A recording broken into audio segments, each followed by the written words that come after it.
What is going on, fam? Thank you for joining my session, which is titled Simplifying Nearpod with Google Slides. My name is Kyle Krieger, and I am so honored to be a part of this conference and to be able to spend some time with you this summer and really try to help you be more prepared for the 2020-21 school year, regardless of what it looks like. Now, I know that there's a lot of uncertainties, there's a lot of unknowns, but what I hope to do for you is to show you how to make what you're already doing more interactive on the digital platforms. Is really what I hope to do. And the best way to do that, I think, is through Nearpod. Now, full transparency, I do have my Nearpod shirt on. I am what is known as a Nearpod pioneer, which is an ambassador for the Nearpod platform. I coach teachers one-on-one. I do some conference speaking. I just do whatever they need to just help them out. Because I really believe in the platform and what it does for students and teachers. So a little bit about me. I am an 8th grade global studies teacher in the Twin Cities of Minneapolis and St. Paul.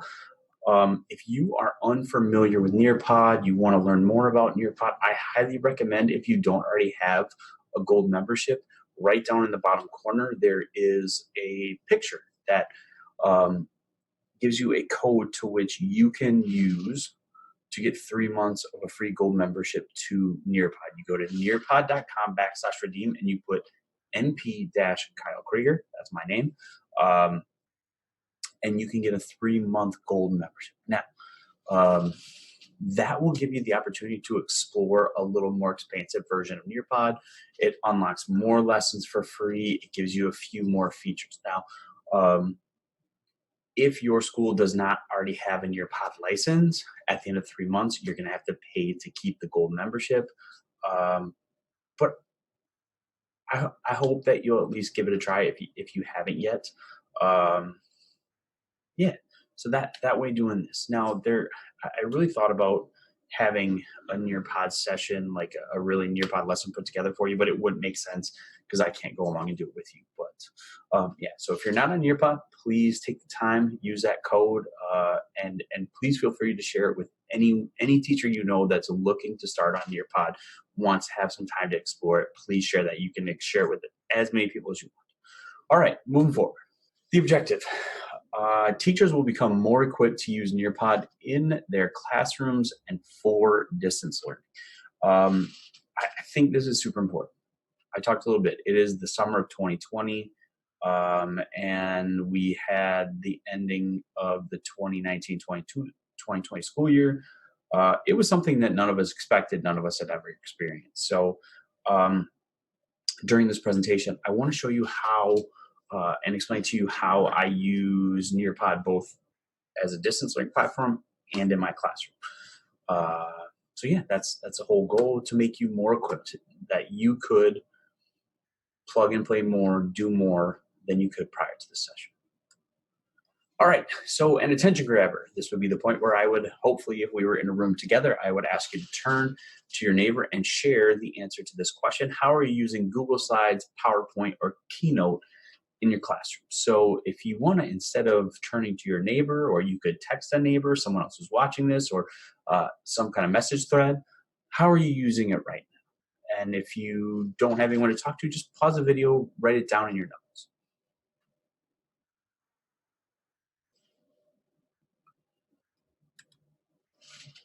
All right, so I'm assuming a lot of you said we use it to take notes, we use it for our presentations, we use all of those pretty standard things.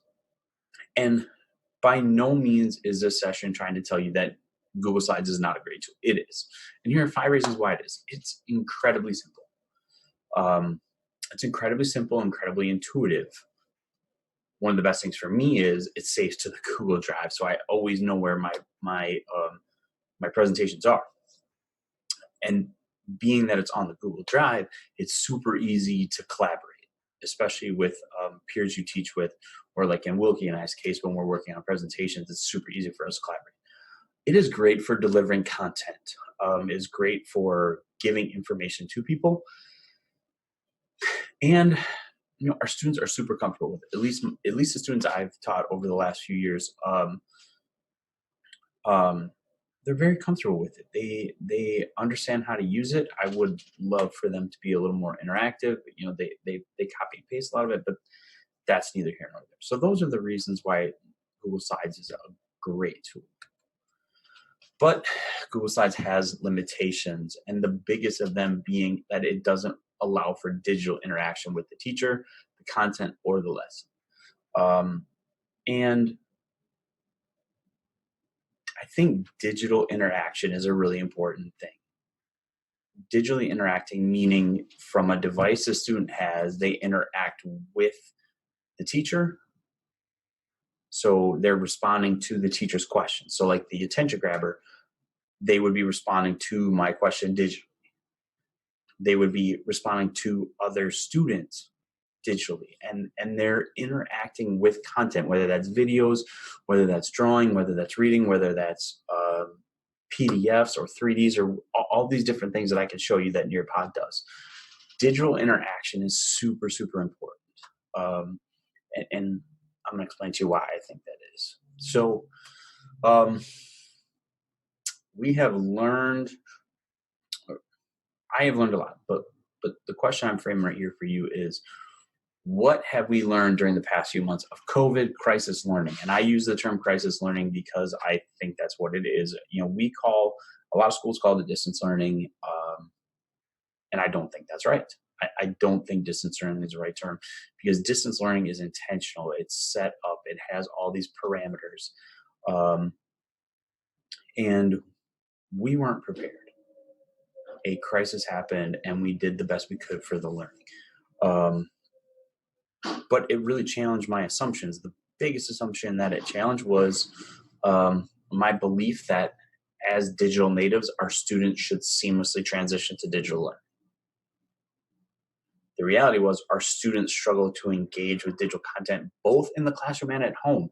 And when COVID happened and when distance learning started, all of the moments throughout my time as a teacher trying to teach digitally in the classroom, I could see all those moments where I should have seen that my kids are not great digital learners. They really aren't. And I hate to use a stereotypical example, but you give a kid technology, you ask them to do research, they go on Google, they get to the first page of Google, and as soon as whatever they're looking for is not found on the first page, they tell me that it's not there. When there are literally millions of responses to their question, if they don't find it on the first page, they don't believe it's there. And that's why digital interactions are so important. Digital interactions meaning interacting with the teacher, me, interacting with the content, interacting with the lesson, interacting with their peers. All of those are really, really important pieces. Now, we have reached the end of the Google Slides that I put together for this. So what I've done is I've basically spoken to you. I've delivered content to you. So now what I want to do is simplify and show you how you can add interaction to a presentation like this that would increase student engagement. Because Google Slides is great, but there's no real way for the student to engage digitally in the interaction. They can engage verbally, they can engage with you, you can go around, you can check what they're writing, all that stuff, but they're not engaging digitally. And we have to make clear that there's a difference. There's a delineation between engagement and digital engagement. They're not the same thing. So I'm going to close this really quick and come back to this right here. So here is the slides. Now, Nearpod has made it so simple for you to add all of the features that Nearpod offers. So here's my initial slide. All right, so here I am in my Google Slide initial presentation. To put Nearpod slides into this, all I have to do is go to add-ons. Now, I already have the Nearpod add-on, so I'm going to go over and click open Nearpod. But for you, if you have never used the Nearpod add-on, all you need to do is click this button where it says Get Add-ons, and all of these things will be available to you. Now, Nearpod does not pop up for me because I already have it. But you go in the search bar. Oh, actually, never mind. It's right there. It is totally right there. I didn't figure it out either, but right there. All you have to do is click on it, and you could add it to it. So that's what you want to do. So once you've added it, I come up to add-ons, and I click Nearpod, and I put Open Nearpod. So then what happens is next door to me, I'm going to edit this lesson. And this is telling you, wait, your lesson might have an active code, be in your public library, if you wish to make changes, all that stuff. So basically what this is saying to you is you can't present the Nearpod through Google Slides, but you can edit it through Google Slides. So I'm going to show you in a little bit that, like, after this presentation is done, if I were going to present with all the Nearpod features, I have to present it on the Nearpod platform. All right, so I'm going to edit. I'm going to edit this lesson. So here I am. So I probably would have done the same thing. I would have introduced myself, said, hey, this is this, blah, blah, blah, blah, blah. Here's our objective. So here is where the first place where I would probably put something different. So here's my attention grabber. So what I would want to do, and this is one of my most used features, and I use one of two for this. So first, I'm going to start with a collaborate. Collaborate is a great engagement tool for getting kids started. Attention grabbers, warm-ups, checking for understanding, all great situations to use Collaborate. So I'm going to click on Collaborate. So here's what pops up for me. I have this. It's a Collaborate tool. So right in here, I'm gonna write that question I asked you. How are you using Google Slides, PowerPoint, or Keynote? I'm going to actually Google Slides in your classroom. All right, so there's the question I'm asking you since we're talking about Google Slides. Now, what will happen is if I click Save, it will pop up with a screen that would allow kids to add their answer would look just like that. So as they're typing into their phone, into their device, they hit Enter, they save it, it pops up so you can see it. All right, so I really like the chalkboard, but I think I'm going to use the bulletin board with the push pins. So that is saved.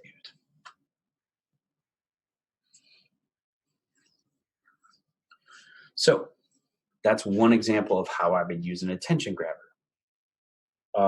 Another example, one that I really like that kids really get into, is draw it. So here I am. I'm going to do a draw it here next.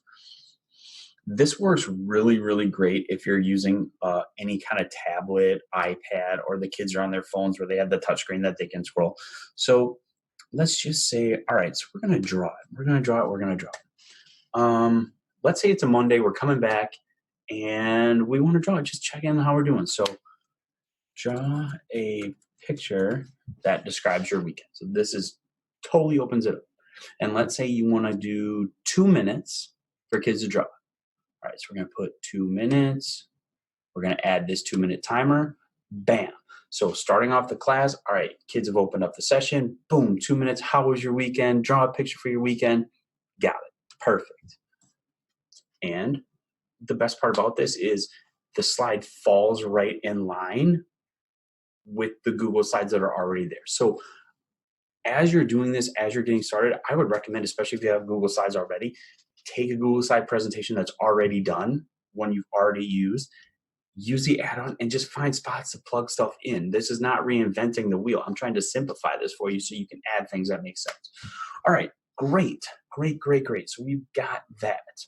So what I'd like to do now is just take a second to show you the different features, the different things that you can add through the Nearpod platform. So starting with just audio, just plain audio. You can add an audio clip, whether it's a podcast or an audio clip you take from the internet. BBC video, very straightforward. Collaborate and draw it, I showed you already. And I will show you what those will look like in a presentation here in a little bit. Field trip is super cool. So many different places, so many different things you can do. And especially with the tablets or the phones or the iPads. The VR works super cool. I would show you that. It doesn't work great with my computer, but that's a super cool feature that I'd hope you'd play with. Vocabulary is fun. It's hilarious. It's entertaining. Vocabulary, educational videos set to hip hop music and rhyme. It's awesome. Fill in the blank. Flipgrid is another platform that they've integrated with, in which you can put out a video and have the students respond with video. If you're not familiar with Flipgrid, it's a great platform as well. Graphing calculator, set up matching pairs. You can set up a memory test. There's a ton of Nearpod 3D. I'm gonna hopefully show you one of those here in a little bit. Open-ended question, PDF, poll, quiz, simulation, slideshow, sway, video, and web content. But this one right here, I'm not going to show you because it wouldn't really work for this. Time to climb is a student favorite. So basically, it would be something you could use at the end of a class as a check for understanding. So you put in your 5 questions that you want answered by the end of class. Checking, students checking for understanding. But what it does is it makes it into a game where students get points for correct answers and for speed. They love it. They get super into it. It's really, it's kind of like a Kahoot style game, but within this platform, it's really, really great. So those are just a few of the ones. I can't show you them all because I don't have the time and I don't want to overwhelm you because again, I'm just trying to show you how to simplify Nearpod and add it to things you're already doing to increase student engagement. So we've seen collaborate, we've seen draw. So let's move on. So we're to this side. We were just delivering information, just talking about the Google Slide platform, talking about content. So let's just say you wanted to add in a poll question. So, all right, poll question. So right here, talking about Google Slides. So let's just say you wanted to ask. So now we're shifting to Nearpod. How familiar are you with the Nearpod platform? All right, so so you are a novice. You could be an intermediate, and you could be an expert. All right, so this would be where I would add you, or this would be a presentation for you. Let's say you were my students. I was asking you this question. That would be all right. It's super fun as well because you can add videos or media or other different things to this to make it more interesting. I'm just showing you the basics. So now we've got our poll question. So this could also be something that you would use right at the start. A lot of these I use for the beginnings and the end of lessons. The collaborates, the draw, it's the polls, the quizzes. But then I want to show you the other ones that I would use in a lesson to deliver content. Because you can still deliver content through Nearpod in really interesting ways. So now we've got so we've seen draw, we've seen collaborate, we've seen a poll. So let's come here and let's just say we're back to this last slide talking about our assumptions. So let's say I wanted to check understanding with my students and use an open-ended question. So you are an English teacher and you want your students to write a summary of a passage from Macbeth. I don't know, whatever it might be. This is a great spot to where you could add that media. You could add a video. You could add a picture, a little screenshot of a paragraph, and ask them to summarize it. So let's just say, here's the question I would ask you: what has been the biggest challenge of crisis learning for your students? I would ask you this, and this would give you the open-ended, write as much or as little as you want, the opportunity to really do that, which is really important, and it gives students a chance to expand. So we've done this. So these are all ways that I would either check for understanding, check for clarity at the start of a lesson, or check for clarity at the end of a lesson. Now there is the quiz, which is really super straightforward. And the best thing about it is if you plug in the quiz and you plug in the right answers, when your students are doing it, it will grade it for you and give you a percentage, which is super awesome. So let's just say we wanted to shift over to content delivery. So let's say you're an 8th grade teacher like me, and you want your students to, let's say you're talking about the Confederate landmarks, Confederate statues, and what's going on, whether they should come down, what they actually symbolize. So let's say we want to add a web content. And let's say we want to make sure our kids go to a website and use a website that we know is legitimate. So let's just say I want my students to study Confederate monuments, but I want them to go to the National Archives. So if I put in archives.gov in my presentation, my students will be able to click directly out from the presentation to the National Archives and do that research. That's one way to deliver content. And rather than with Google Slides, your students are interacting with that information. So in here it pops up. Here I've got it. I know it's the National Archives. Let's just say, for example, again, I am a social studies teacher, and we're studying U.S. history. We're talking about Gettysburg, and I want to have my students read a PDF where they can go in and they can annotate, they can highlight. You can ask them to do all those things you would want them to do if they were reading something on a paper right in front of them. So I'm going to upload a document, transcript of Gettysburg, and it should here in just a moment pop up, yep, with my transcript of Gettysburg. All right, I want to show you one more way to deliver content. Now, I feel like I haven't been able, or haven't really felt like I need to like walk you through how to add all these different things. I feel like I'm showing you, and I think you're all capable of doing this, but I haven't said this yet. If you're starting on Nearpod and you're struggling, you have questions, email me, send me a DM. I will help you. I'll jump on a Zoom, a Google Meet, I'll email, text, whatever you want me to do. So I know I'm running through this quickly, but I am because I've got a short time window to get this done. But yes, so I'm just trying to show you how simple it is to add Nearpod to what you're doing. So one more, I want to show you the 3D option because I think it's just really cool. Field trip and 3D are both really awesome, but I'm going to show you 3D because I really like 3D. Castle, the Leaning Tower, the Colosseum, the Sphinx, the Parthenon. How about we just take a look at the Colosseum? All right, so we're going to add the Colosseum in here, and it'll give us a 3D representation of the Colosseum. As we're doing, we have all of these things, and now you feel like you've taken your Google Slide presentation that was good before, but now it's got all these interactive things, and you want to see what it looks like. Here's what it would look like. Once you got this, you hit save and go to Nearpod. Save and go to Nearpod, and this will. All right, so here's my lesson. So what I'm going to do is I'm going to go through the preview, and then I'm going to explain student paced, live lesson versus live lesson, and then we'll be done. So, all right, previewing this. All right, preview. Let's make it full screen as soon as I get it. All right, so when you are presenting, this is what it looked like.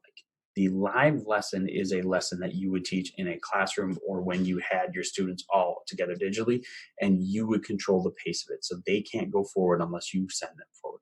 Student pace means the kids can do it on their own time and at their own pace. I have used student paced both for in the classroom and for distance learning, and they both work great. It just depends on what the lesson is. Like if I'm doing reviews for a test or something like that, I usually do student paced because then the students can work at their own time and do their own thing. But all right, so here's what it would look like. Their initial one, objective, great, is what it looks like. So the slides in Nearpod that you create in Google Slides look the exact same. So you have those great Google Slides templates that look really cool depending on which one you really like, and it still will look the same. All right, so now we're getting to the Google Slides. So right here, if you were my student and I had this open to you you would click right in there. In the bottom, you would say, how I'm using Google Slides to have my students put together presentations. You click post, and it'll be a little push pin right there, and you can all see it. Now, there's a feature in Nearpod where you can take student names off of the screen, which I think is good at times, because if you teach middle school like I do, they kind of get into this, oh, if you like mine, I'll like yours, and it turns into a whole thing. But and beware that students will find GIFs and memes and stuff. So just be very explicit about what the directions are. So that's what this would look like. We would populate it with all the little push pins of people's answers. So here, if you were the student, you would be able to click all over in here. You would be able to draw and say, oh, here I am. My weekend was, let's change the color. Let's change the color to yellow. My weekend was filled with sunshine. And I am such a great drawer. I love it so much. Or you could say my weekend was filled with spiders if you were like my fiance. Sunshine. Yay, let's make it really bright sunshine. Hey, all right, we're happy. So that's what the students would do, and they would be able to post that. So that's how that would work. And once students have posted, you can click on one of their drawings, and it'll pop up in a little box with arrows, so you can click forward and show everybody's drawings if you want to do, so kids are seeing their work. And that's where that interaction piece comes in, because kids are not only seeing their work on the screen, they're seeing the work of others, and they're getting to talk about what they did and what they said. So it's a really powerful tool. All right, so here's my slide again, looks the same. So the poll question coming up, how familiar are with the Nearpod platform? As soon as people started clicking answers, like the percentages of who, how many people answered this, that, or the other would pop up, and kids can see real time, where they're at. It kind of reminds me of when you would do the 5 fingers, like from 1 to 5, how good do you feel about the lesson, or the thumbs up from this to that. It's the digital equivalent of that. All right, another slide. Okay, so open-ended question. And the open-ended question looks a lot like the draw it, and it functions the same, where you can click on one answer and then you can click through to read everybody's answers, just so everybody gets seen. And that's that interaction. That's that digital interaction piece that's so important. All right, so if you were a student, you would be able to click just like this. If I click on this, it will go and it will open up. Oh, shoot, it should have. Sorry. Well, if you were a student in the presentation, it would open up the National Archives page. I didn't realize I was going to do that. So I thought that would click to open that up. But it'll open up, they'll be right there to the National Archives page. And it's really good, especially if you want to make sure your kids are doing research on verified sites that are verified information, because we know that, and this is kind of a soapbox moment for me, but there's a ton of information out there that is illegitimate, that comes from a lot of places, and our kids are having to sort through it every day. And it's our job to really make sure that they are understanding the need to verify and check points and all of that stuff, to make sure that the research they're doing, the information they're getting, is credible and relevant. Okay. We could, if you want to, spend the next 9 minutes watching the highlights of the Packers win the last Super Bowl, but it's really nice. And when you do student paced versus teacher paced, it'll give you the opportunity to click whether you want to control the video or have students control it, either way. And hoping, all right, so here it is again, the PDF put right up there. The kids can see it right in front of them. They can do the highlighting, they can do the annotation just like you want them to, just like they want on a piece of paper. And finally, I'm hoping, yes, it does work. So this is the 3D. So I think it's super cool, especially as a history teacher, when you're going to certain places, whether it's, the Coliseum or wherever. It gives us the opportunity to really like show students historical places. I'm kind of in love with this Greek and Roman, so it's just a super cool situation where our kids have the opportunity. I gotta get out of it. All right, so and then I'm coming back. All right, so we've got that. Now, that would be the end of what those things would look like. So coming back here, exit this. So that's what the lesson would look like. And again, I encourage you as you're getting started on this, take a Google Slides lesson that's already done and just try to plug and play things. I changed a six slide Google slide presentation to 13 or 14 slides. And granted, they're not all exactly related to what I said, but what I wanted to do is just show you how simple it can be to turn a content presentation into an engagement presentation by taking Google Slides and moving it to Nearpod. So first off, I want to thank you from the bottom of my heart for being in this profession with me. I think we are learning every day how important our jobs are and how important it is that we show up and we are who we are. And the fact that you're here learning and growing means the world to me to be in this profession with you. Secondly, if you are really exploring Nearpod and you're struggling, send me an email, send me a DM, whatever it is. I will do whatever I can to help you sort through it and help you get capable and be prepared to do this with your kids, because I believe in the platform. I really do. And thirdly, I hope that you're taking time this summer to think about yourself, to get yourself ready and be prepared for the unknown, because the fall is going to be the unknown. The school year is going to be the unknown. But I want to say unequivocally that we are capable, and I know that you're going to go out and do the best you can for your kids, and just stay focused on that. So with that, again, thank you for spending some time with me here this summer. Please reach out. Please let me know anything I can do, whether it's with Nearpod or you want our podcast or our YouTube or PD,